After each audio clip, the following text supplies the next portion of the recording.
The gods of the Elder Scrolls are potentially the most important factor in how the world of Nirn plays out. Gods have shaped races such as the Orsimer, Dunmer, and Bosmer. The empires of Cyrodiil flourished through Akatosh's protection. The Aelids came to power through deals with the Aedra. The Dunmer carved out a home of their own through the living tribunal of gods who only achieved their power through the heart of Lorkhan, who was also a god. The Dwemer disappeared because they tried to make a god. The civil war in Skyrim is partially happening because some say Talos is a god and some say he is not. Even the very geography of the lands has been shaped by gods. You cannot escape the reality of gods and religion in the Elder Scrolls. They are undeniably real. But as is often the case with the Elder Scrolls, reality is flexible. Things can change. Dragonbreaks, Kim, etc. Look, the Elder Scrolls can be ridiculously complex, but it is my job here today to help simplify it all so you can digest it as one tidy, healthy meal. I will link down below videos that we've made that will be helpful in understanding this video, topics such as who are the Elnafey, Dragonbreaks, and the Godhead. That aside, my name is Scott from Fudge Muppet, and this is the complete guide to gods in the Elder Scrolls. You see, there are gods, the Aedra and Daedra, but there are also many different interpretations and pantheons among the different cultures of Tamriel. This video is going to try and reconcile all the differences of the pantheons, explain the different ideas about creation, talk about the gods as planets and their power through worship, and then we'll get into a bit of the crazier bits like Dragonbreaks and retroactively changing the past, that kind of stuff. So I hope you can get comfy and you have a clear mind because this is going to get a little full on. I've made timestamps in the description to help break it up and make it easier for you to return to certain topics and sections. Let's get into it. We are going to begin with creation, the beginning of the universe. There are multiple different variations of this, but we need to get the gist to understand the fundamental nature of Mundus and the gods. At first, there were two ever-competing forces, order and chaos. These forces were called Anu and Padme, order and chaos, stasis and change, respectively. Now, these are not gods per se, but rather cosmic forces. This distinction is important because gods are a personification. They have an ego, a sense of self. They are an entity with agency. Cosmic forces, on the other hand, lack such agency. They act as they are meant to act. Anu, a force of order, fights against Padme, a force for chaos. There is no animosity between the two, they are simply forces that perform their function, in opposition to one another. However, these opposing forces were equal in power, resulting in a stalemate. Now, what happens next is that Anu ends up creating itself a soul, or kind of soul, and Padme does the same. These two pseudo-souls, as I like to call them, are Anoiel and Sithis. The reason I say pseudo-soul is because they aren't quite gods yet. They feel and behave more like cosmic forces in comparison to the gods that you would be familiar with, but they're halfway there. So it's easier to think of Anoiel and Sithis as the halfway points between cosmic force and god. They are the earliest concept of a somewhat conscious entity. With this ability to reflect and to be conscious of themselves, Anoiel and Sithis, instead of being relegated to fighting one another helplessly like the cosmic forces Anu and Padme before them, they could come to an agreement, a solution. They would create the Orbis, which is the name for the universe in the Elder Scrolls. But then, these two pseudo-souls create a soul each for themselves, a new incarnation, what we would consider the very first gods as we understand the term. Anoiel created Auriel, and Sithis created Lorkhan. Auriel and Lorkhan mark the transition fully from a cosmic force-type entity to a fully conscious entity, a personality, an ego, an actual god as we know them. The Orbis was crazy at the time, unstable and nonsensical, but then Auriel, in his first actions, decided to create the concept of time, which stabilized the universe. Time exists, but not necessarily in the linear way that mortals like you and I understand it. Consider the space-time continuum, how time functions differently in different places within our own universe. But since time created some sense of the universe, other entities or souls could be born. These are the original spirits called the Et-Ada. The planes of Aetherius and Oblivion came into existence as well, as places for these Et-Ada to inhabit. So I think it's time to recap. Anu and Padme exist. They are cosmic forces of order and chaos. They create themselves a pseudo-soul each, Anoiel and Sithis. Now these cosmic forces of order and chaos interplay and end up creating the Orbis, the universe. Anoiel creates itself a soul called Auriel, and Sithis does the same, creating Lorkhan. Auriel creates time, stabilizing the universe, and then many more gods, aka the Aedra, the original spirits, are born, as well as the planes of Aetherius and Oblivion. Cool, so we're all up to speed. Now what happens? Well, the multiple of the Aedra were not entirely satisfied with the planes of existence they had to choose from, so Lorkhan used this opportunity to enact his plan.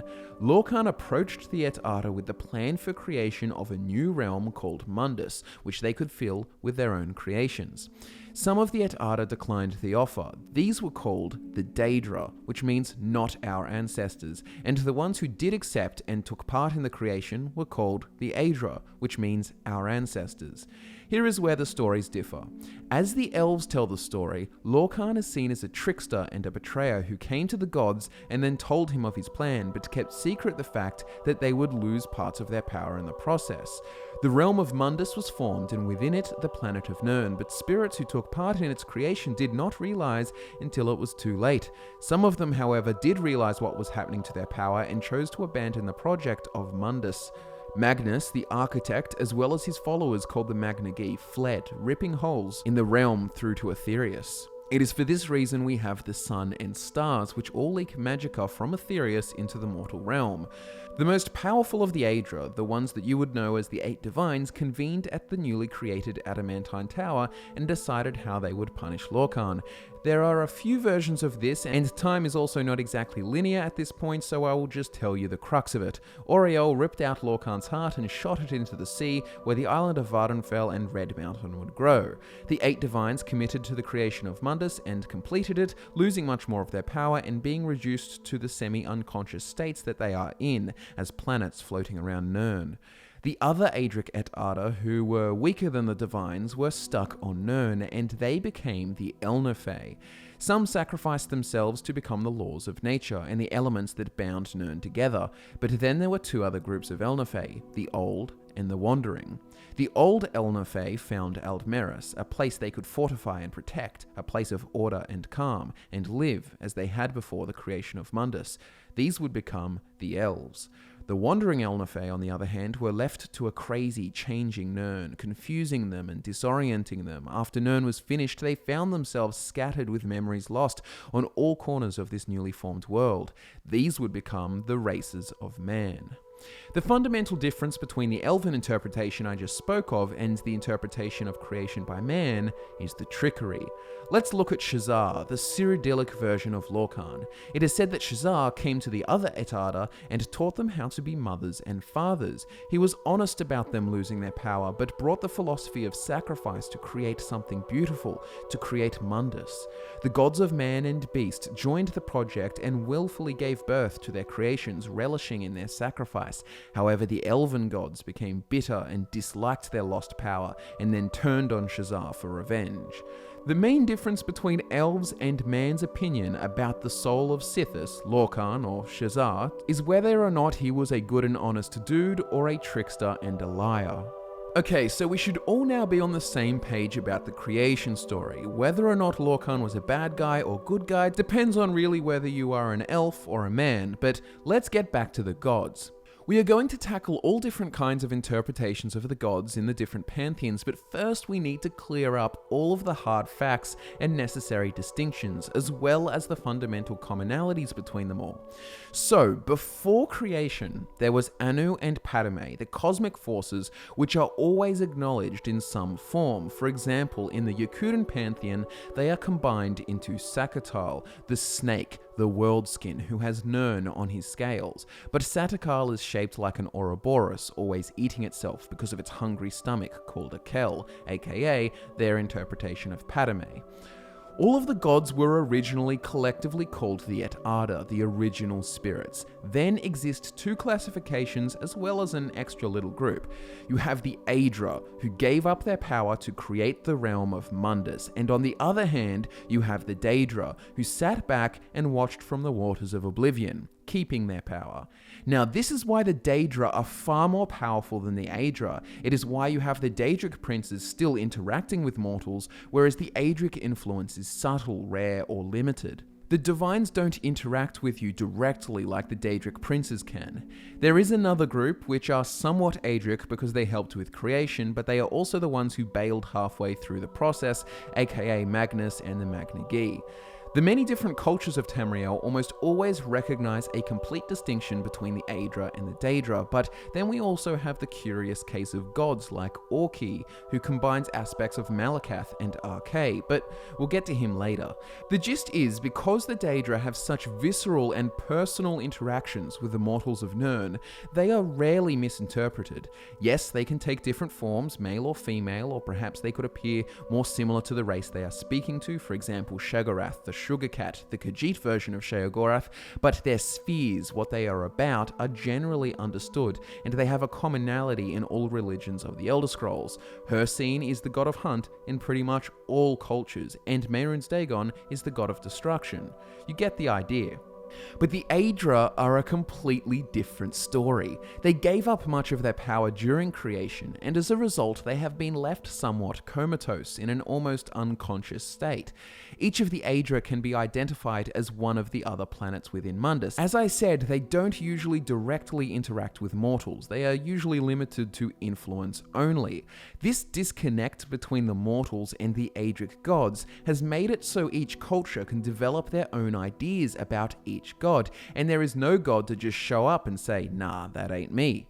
Whereas the Daedra can clearly interact with mortals and say, this is what I'm about. Therefore, cultures can't really impart their own beliefs onto the Daedra besides different names. This whole thing gets even more complex when we start talking about worship and multiple god identities, but we're going to leave that to later in the video. First, we are going to talk about the Pantheons.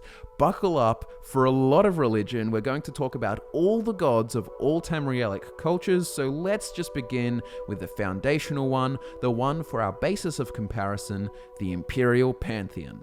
The beginning of the Imperial Pantheon, the beginning of the Aedra beings known as the Eight Divines, started with the slave queen Alesia, who began the first empire of man in Cyrodiil in the year 243 of the First Era. So what is interesting is that before this, there was no Xanathar or no Kinnereth. They went by other names, worshipped by other cultures, seen as different deities. The Imperial Pantheon itself is a First Era creation. For example, Kinnereth, the nature goddess, was known as Kine to the Nords and was the god of storms and warrior wife to Shor, who is their interpretation of Lorkhan. Anyways, the reason the Imperial Pantheon was created was to provide a middle ground between those who worshipped the Elven Pantheon, such as the liberated Nordic slaves, and also the Nords who helped them, who believed in their traditional ancient Nordic pantheon. Alesia combined aspects of both sets of gods to create a balanced interpretation. She is the reason that Auriel, the elven god of time, became Akatosh, the dragon god of time, because there is no way that the Nords would accept an elvish god. Now, big heads up right now, Akatosh is really confusing because at some point a group called the Marikati Selectives actually caused a dragon break, apparently, to remove the elven elements of Akatosh, but I don't want to get into that here, so you can go watch the Dragon Break video linked below, but also I will be talking about worship later, and this will be important then. I'm also not going to talk about Talos the Ninth Divine yet, but for now we have the Imperial Pantheon, which consists of Akatosh the Dragon God of Time, Arkay, the god of cycles, birth and death, Debella, goddess of beauty and art, Julianos, the god of wisdom, logic and magic, Kinnereth, the goddess of heavens and nature, Mara, the mother goddess of love and compassion, Stendar, the god of mercy and justice, and finally we have Xanathar, the trader god of work, commerce and wealth. These 8 gods, these imperial interpretations of the divines that Empress Alesia created in the First Era, are the ones that you are most familiar with.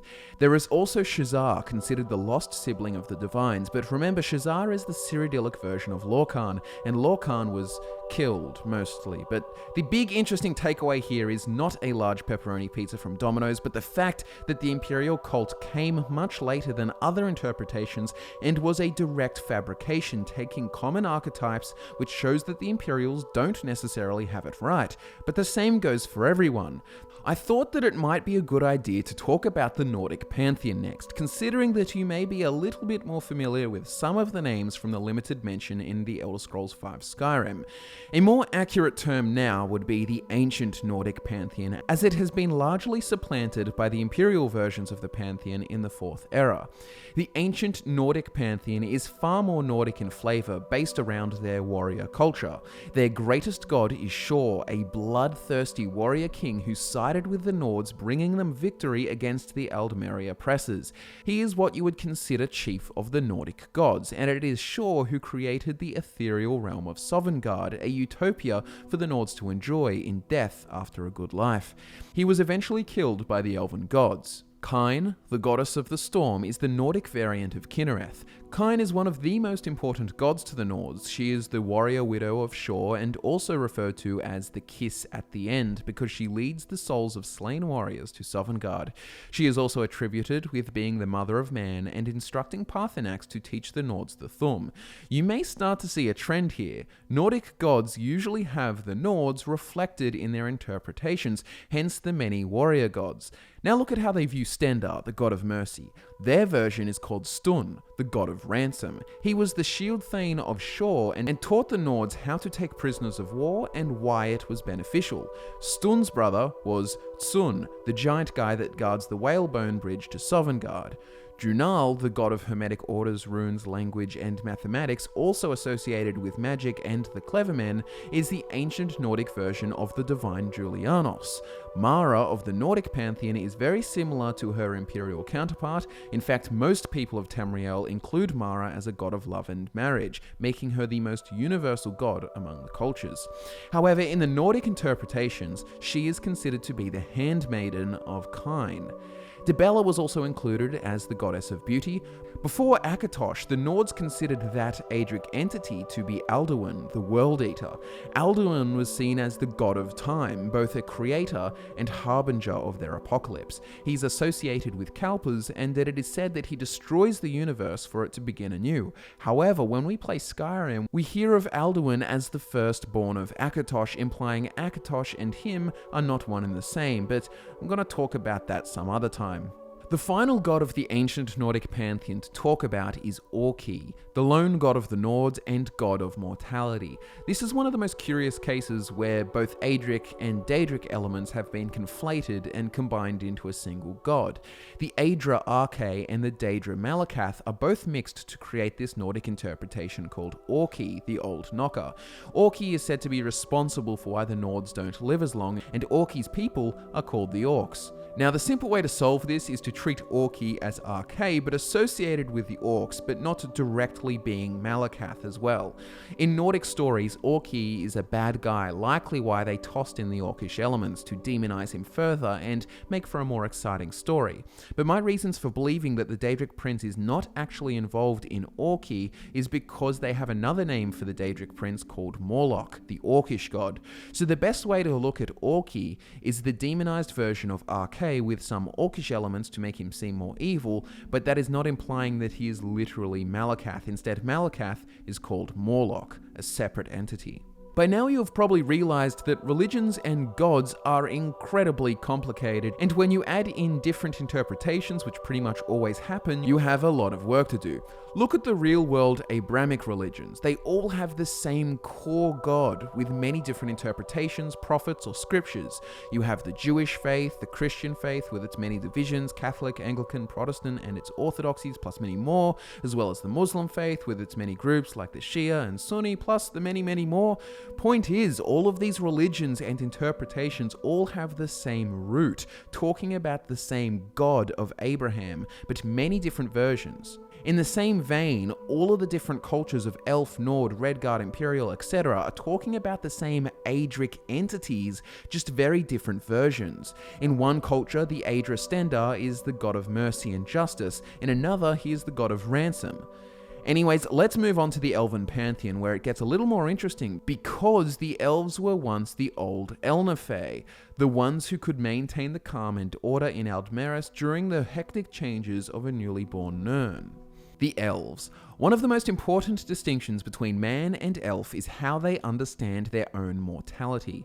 Men usually see it as a gift from the gods. They have been given life, and the elves usually see it as a prison, a trap set by Lorkhan who robbed them of divinity. Fundamentally, the elves are very aware of their origins, once being Et Arda. Remember, the Et Arda were the original spirits. They lost their power during their creation of Mundus. The most powerful were the Aedra, but the others became the Elnefae. While the other Elnefae became part of Nirn, or the Wandering, the old Elnefae found Aldmeris, where they could create what would become Elven society, a place of calm and order, where history and memory could be preserved. Because elves are aware of their original forms as Elnefae, and before that the Et Arda, the elves worshipped all of their ancestors. But after the Aldmer were lost from Aldmeris and found the Somerset Isles, they would soon begin exclusively worshipping only the greatest of their ancestors, creating elevated importance for them, becoming their gods. Now, this is one of the main reasons that the Chimer left the Somerset Isles, who would become the Dunmer. They today still venerate all of their ancestors, so it's important to remember that the elves consider all of the Aedra as their ancestors, which is what the word Aedra actually means, our ancestors. So greatest among them, their most important god, is Auriel, known by the races of man as Akatosh, but they kind of become separate. It gets fiddly, but let's stay on track. Auriel is the elven god of time and king of the Aldmer. Most Altmer and Bosmer claim direct ancestry from this god. There is Magnus, the architect of Mundus and god of magic, who fled at the last moment of creation, creating the sun. Trinimac, the strong god of the Aldmer, was Auriel's right-hand man and knight. He was eventually eaten by Boethia and transformed into the Daedric prince Malakath. Xerxes is the god of ancestry and secret knowledge, who began as a scribe to Auriel. He keeps track of all Aldmeri accomplishments, big and small. We also have Mara, goddess of love, but to the elves, she was the wife of Auriel. Stendarr, god of mercy, is there, but in early legends he is seen as an apologist of men. There is also Sirabane, the god ancestor of magic, and also Finaster, the hero god of the Ultima. Of course there is Lorkhan, seen as the betrayer and the missing god, but a very important god called Ifri, god of the forest and spirit of the now, is worshipped by the Ultima, Bosmer, Falmer, and Breton alike. Ifri was the first of the Elnefae, the first Earth Bones. Ifri was also the god who made the Green Pact with the Bosmer of Valenwood. So far I've talked about the Ultima gods, gods of the Somerset Isles, but there are some differences between the Bosmer and Ultima. The Bosmer worship many of the same gods, but they also worship Arche, like the Imperial version, god of birth and death, as well as a god called Zen, the god of toil, which is their version of the divine Zenithar. They also worship the moon gods, Joan and Jode, as well as Bandar, the bandit god. In addition, the Bretons with their elven heritage have a mix of both man and mer pantheons, generally aligning with the imperial cult's beliefs of the 8 divines. I guess I ought to mention the other types of elves that fall outside the typical variations of the Elven Pantheon, the races of Mer that worship the Daedra. So the Orcs or Orsimer were Trinimac's ancient followers who were turned into Orcs when Boethia ate Trinimac and turned him into Malakath. As you would all well know, the Orcs worship their god, the Daedric prince, Malakath. Some, however, do hold on to the worship of Trinimac. The Chimer, who were led by the prophet Veloth, left the Somerset Isles with the help of what they call the Good Daedra, Boethia, Mephala, and Azura. The Chimer settled Morrowind and would continue their practice of ancestor worship, including worshipping parents, grandparents, great-grandparents, etc., their family trees, essentially. But in addition, they worship the 3 Good Daedra. There are also 4 Daedra collectively called the Four Corners of the House of Troubles, which are to be placated and appeased rather than worshipped. They are often considered the testing gods. They are Malakath, who tests for physical weakness, Sheogorath, who tests for mental weakness, Mehrunes Dagon, representing the inhospitable terrain of Morrowind, and Molag Bal, who tries to ruin the purity of Dunmeri bloodlines. Of course, there is also the millennia-long stint of the Tribunal of Living Gods. The Tribunal's defiance of the three good Daedra is the reason that the Kaima were cursed and transformed into the Dunmer, but since the end of the Third Era, the Dunmer have reverted to the worship of the good Daedra, being called the Reclamations, rather than the worship of the now dead or disappeared Almalexia, Vivec, and Sotha Sil. But with that aside, let's now move on to the two other pantheons of Tamriel that have particularly unique interpretations, beginning with the Yokudans, aka the race of man you know as the Redguards. If you are familiar with Redguard history, then you would know that they come from an entirely different continent called Yokuda, hence they have an entirely different pantheon of gods, yet many can be connected with the Aedric divines. Now there is a distinction to be made. There are two political sides to Hammerfell, the Crowns and the Forebears. Crowns are more traditional and still worship the Yokudan Pantheon, whereas the Forebears basically worship the Imperial Pantheon with some Yokudan flavor, names and such. So let's begin with the Yokudan gods and draw all of the connections. So firstly, we have Satakal. I mentioned before that he is a combination of the original cosmic forces, Anu and Padme. He is also pointed out to be similar to Alduin in some respects. He is also called the Worldskin because the worlds rest on his scales. Satakal is a serpent eating itself. Eventually it reaches its own heart, and that marks the end of the universe, but then it sheds its own skin and the universe begins again. Every time this happens, everything dies, and it begins again. However, this was until the spirit called Ruptga, also called Tall Papa, figured out a way to survive the process. This process was called Walkabout, and Ruptga set the stars in the sky to show the other spirits how to do the same. Ruptga, by the way, is the Yokudan version of Akatosh or Auriel. Eventually though, there were too many spirits to keep track of, so Ruptga creates Sep from the dead skin of the past worlds to help him regulate the spirit trade. Sep is the Yokudan version of Lorkhan. Sep, being the dead skin of the serpent Satakal, is driven mad by its hunger, and in his madness, he convinces some of the gods to help him make an easier alternative to the Walkabout. This, of course, is the world as we know it, and the spirits who followed Sep become trapped here to live their lives as mortals. Sep is punished by Tall Papa for his transgressions, but his hunger lives on as a void in the stars, a non-space that tries to upset mortal entry into the far shores, which is the Yokudan afterlife. There are more nuanced details to this, but perhaps I will talk about them in another video. This video is already big enough. Next we have Tuatha, the tricky god, Yokudan god of souls. Tuatha, before the creation of the world, was the god of nobody really cares. Not my words, that's actually a direct quote from a book in game. When Tall Papa undertook the creation of the Walkabout, Tuatha found a purpose. He became the caretaker of the far shores and continues to help Redguards find their way into the afterlife. Tuatha's equivalent would be Arkay in the Imperial Pantheon. Zenithar is also represented as Zet, the god of farms. Morwa, the Teat god, is the Yokudan fertility goddess, fundamental deity in the Yokudan Pantheon, and favourite of all Tall Papa's wives. Morwa is always portrayed as four-armed so that she can grab more husbands. Morwa is the same entity as Mara in other pantheons. Even her marriage to the time god is the same in the Yokudan Pantheon. Tava, the bird god, is the Yokudan equivalent of Kinnereth, and as for the rest of the gods, they don't exactly line up for comparisons to the 8 divines. Onsi is the Yokudan war god, Hunding, the make-way god, and one of Hunding's avatars, Diagna, is the Orichalc god of the sideways blade. There is also the saint of the sword called Leki, daughter of Tall Papa, whom they worship. So anyways, that basically sums up the Yokudan Pantheon. It's actually one of my favourite, and I would be keen to dedicate a video to all the nitty-gritty details, but right now we have to talk about the furry cat gods of the Khajiit. Now, Khajiit are a funny bunch. They don't conform to the 8 divines, and they don't draw strong lines between Aedra and Daedra. They also naturally, as cats themselves, interpret many of the gods as cat-like, as it is only natural. First important god, Alkosh, the dragon king of cats, and you guessed it, he is the Khajiit version of Auriel/Akatosh/Tall Papa. We also have Mara, the mother cat, wife of Alkosh, and like most interpretations of Mara, love, fertility, etc., that's all her sphere. Riddlethar is the sugar god, or the two moons dance, the cosmic order deity revealed to the Khajiit by the prophet Ridthar-Riddata, the Main.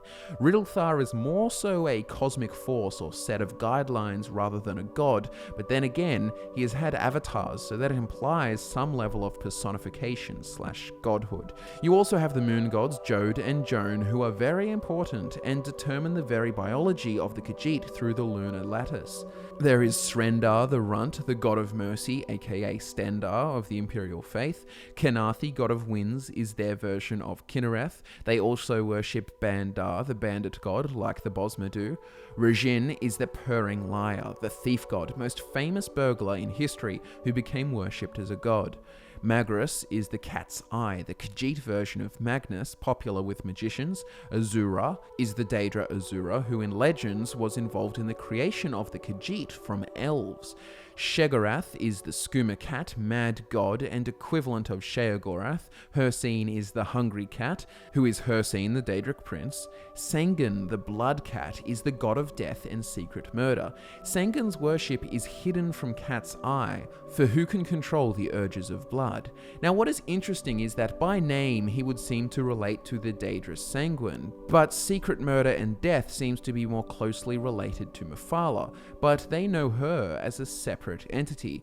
It's one of the stranger cases where the Daedra's interpretation actually differs substantially. There is also Namira, the Great Darkness, who is the enemy of the living. This is the Daedric prince that we know as Namira, but in their religion she takes on a significant role. Finally, Lorkhaj is the Khajiit version of Lorkhan, seen in a variety of ways, but not strictly good or bad, like men and elves view Lorkhan. So, ladies and gentlemen, those are the main pantheons of the many people of Tamriel, far more complex than just the 8 divines plus Daedra. As part of this complete guide, and in order to provide a preface understanding of how many different cultures view the gods, I had to explain the gist of each pantheon. The takeaway from this is to understand that the gods of the Elder Scrolls are not simply the 8 divines. Every interpretation is more or less valid because the gods cannot be truly known. The actual truth of the gods is hard to discern, and that may be because they are all true. We are about to get onto some intense topics of the metaphysical, so buckle up. We are going to be talking about worship and its functions, and with some theory, I'm going to help reconcile all of this information into a singular framework that it makes sense. Okay, here is what we know. Within Mundus, there is a planet called Nirn, where Tamriel and all of the other continents are. There are also 2 moons, Massa and Secunda. There are also 8 planets, which are the bodies of the Aedra, the 8 divines. Now, these aren't literally the bodies, they aren't spheres, but this is how us mortals perceive them. Anyways, that isn't too important. Back to the planets. Now, for the intent and purpose of simplicity, I'm going to use the Imperial Pantheon as the baseline to describe each Aedra, even though other interpretations are potentially as valid. So as it stands, there are 8 planets: Akatosh, Arche, Debella, Julianos, Kinnereth, Mara, Stendar, and Zenithar. These entities exist, they are factual, but they don't necessarily exist as mortals interpret them, so keep this in mind. Now, all of these gods we have talked about are worshipped by someone. Gods want this worship, it makes them more powerful. So the more mortals that worship the god, the more power and influence they have. This is the fundamental reason why the Thalmor are trying to prevent Talos worship. Talos is real. His feats and accomplishments mark Tamriel. He changed Cyrodiil from a land of jungle into fertile grasslands. His aspect called Wolf appears in Morrowind, and his shrines give blessings. He is a factual entity, but by denying him, by telling people he is not real, by people ceasing to believe in him, his power wanes and he will eventually be insignificant. I will link a video down below about the Thalmor plot which goes into all of the intricacies, but I want to talk about worship.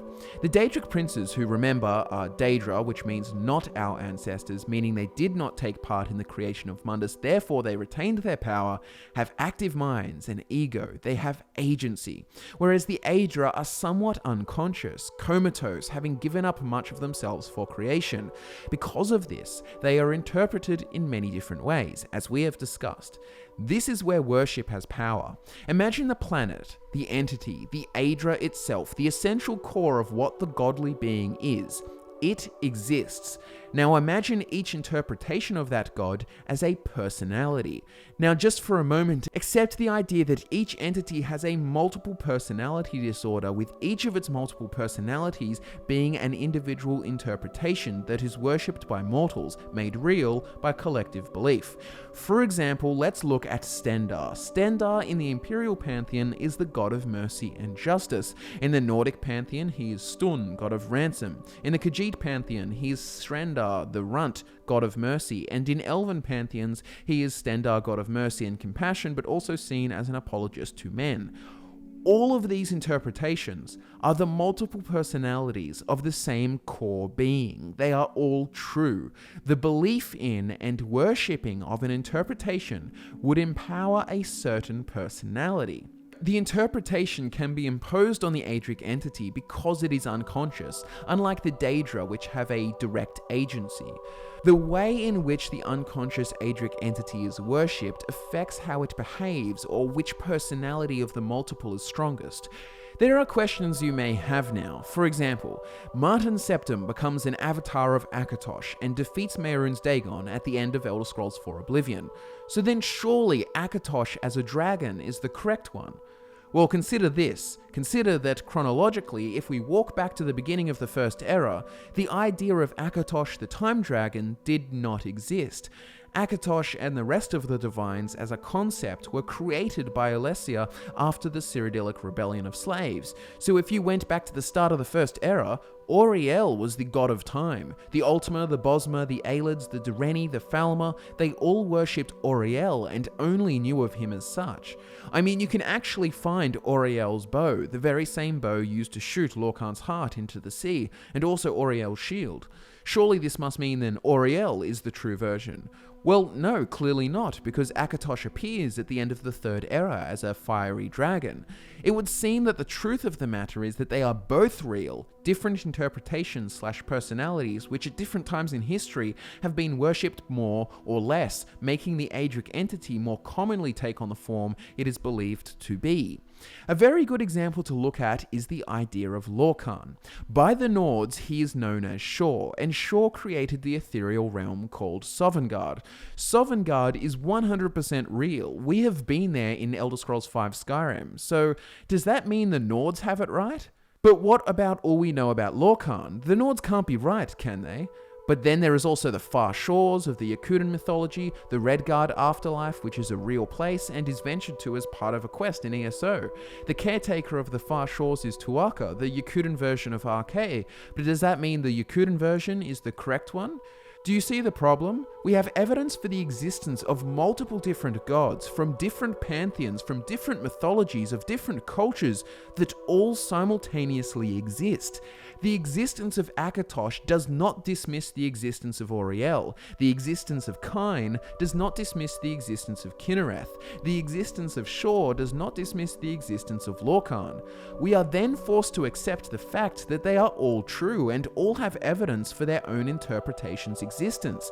Now, within the framework of Aedric entities with multiple personality disorder, this starts to make a lot more sense. Then when you consider that the worship of these personalities increases their power, things start to make even more sense. You may need a while to digest these ideas before we move on, but if you find this framework and way of thinking useful, then we may be ready to move on. But before we do, I will leave you with this interesting notion. If we accept the proposition to be true, then that means that mortals, through worship of certain interpretations, shape the gods and help determine how the gods use their Aedric influence, which in turn helps shapes the events of Mundus. This notion comes with the realization that it is a two-way street. Mortals affect the gods through worship, and gods then affect mortals back. So if my society collectively begins worshipping the Aedric entity Akatosh as a time dragon rather than an elven deity called Auriel, then eventually the Aedric entity, the core of the god, will have the Akatosh personality take over, and the Auriel personality will diminish. This explains why, for example, that while Auriel seemed to be dominant throughout mythic history, the idea of Akatosh becomes dominant with the rise of the First Empire, and over time the personality shifts, but Auriel is still real, just a lesser part of the Aedric entity. I hope this is making sense. I feel like I'm explaining the plot of the movie Split. It is for this reason that the truth of the Elder Scrolls is so hard to discern, because the nature of the universe itself is somewhat flexible. That, as well as an unreliable narrator, doesn't make it easy. Have a look at the Dragonbreaks video in the description. You'll see how spastic and free-flowing the Orbis can be. So in this section, we are going to further explore some crazy ideas, mainly revolving around retroactively changing the past. I think this will be best started off with an example that punctuates the case. We won't dive into Kim, but let's focus on the Aedric entity of time that goes by many different names: Akatosh, Auriel, Ruptga, Alkosh. Originally, let's say this entity is worshipped as Auriel, the elven god. Using the framework I previously discussed, the elves worship Auriel, and this gives strength to the idea of Auriel, the interpretation, or the personality, you could say. Auriel exists, and so did the things he did, like using his bow to shoot Lorkhan's heart into the sea.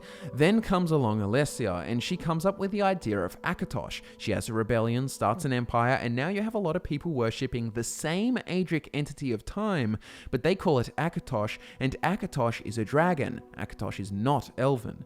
The Aedric entity of time now has two interpretations, aka two personalities at the same time. The elves worship Auriel, and the men worship Akatosh. But the elves and men also believe in different mythological histories. The men believe that Akatosh with Shazar was willing to sacrifice themselves for creation, whereas the elves believe Auriel was tricked by Lorkhan, aka Shazar, into the scheme of creation. So which of these stories is correct? Well, before Akatosh there was only Auriel, so it would be safe to assume that the elven version is correct. Or are we safe to assume that? Over time, people worship Akatosh more and more. Auriel becomes less popular, and over 3 empires of man you have widespread Akatosh worship, making Akatosh the stronger personality of the Aedric entity of time, as shown by his dragon avatar in the end of the Third Era in Oblivion. But now you may say, well, it doesn't matter, the past is still the past.